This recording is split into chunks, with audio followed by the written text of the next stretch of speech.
Հարգելի հայրենակիցներ, 3 տարի շարունակ իշխանությունը հնարավոր բոլոր ամբիոններից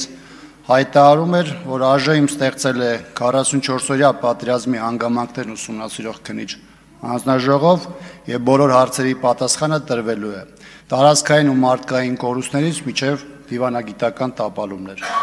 Բացի այն հանգամանքը, որ իշխանությունը միտումնավոր հետեւողականություն չդրսևորեց եւ զեկույցը սահմանված ժամկետներում չնախապատրաստվեց եւ ըստ այդմ ԱԺ լիագումար նիստ չմտավ, այդ փաստաթղթի ծանոթությունն էլ ցույց է տալիս, որ մեղադրանքների, վիրավորանքների, լուտանքների այն փայաբաժինը, որը տարբեր ուղղություններով ցրվում էր, իշխանության կողմից կամ զեկույցում տեղ չեն գտել, կամ դրանց մասին խիստ հպանցիկ ու վերապահումով է անդրադարձ կատարվել։ Զեկույցում ներկայացված այն պատասխանատուները, որոնց տարբեր բնույթի ծանր մեղադրանքներ են վերագրվում, բոլորը նշանակվել են գործող իշխանության կողմից։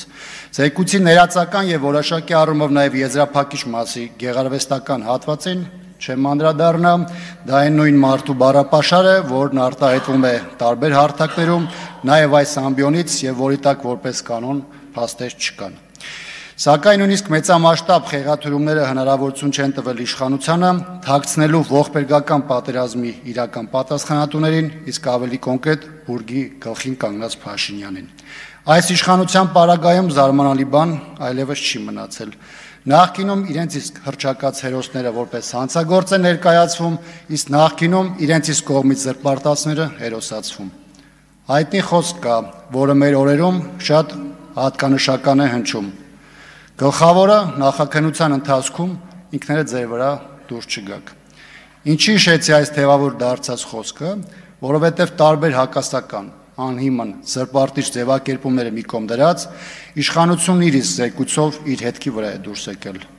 Դուք եք մեր երկրի համար վճռական օրերին իշխանություն ստանձնելու համար ձեզ կոտորում, հասարակության մեջ թշնամություն եւ ատելություն սերմանում, դուք եք անվտանգության եւ արտաքին քաղաքականության նավիրման տանող փոփոխություններ մտցնում, դուք եք նշանակում այն ռազմաքաղաքական պատասխանատուներին, որոնց ուսերին եք իդեպ թողել պատերազմի աղետալի հետևանքներն ու մեղավորությունը։ Հարգելի քաղաքացիներ, վաղ թե ուշ պատերազմի պատճառը հետևանքային կապերի ողջ ոդիսականը բարձվելու է, իսկ դրա բոլոր պատասխանատուները հայտնվելու են համապատասխան վայրում։ Սակայն ոչ թե այս իշխանության քաղաքական նախընտրությամբ, այլ օրենքի գերակայության պայմաններում։ Փառք պատերազմում ընկած մեր բոլոր նվիրյալներին, հավերժ փառք հայրենիքի պաշտպանության եւ ազատագրման համար նահատակված մեր հերոսներին։ Սարգիս Խանդանյան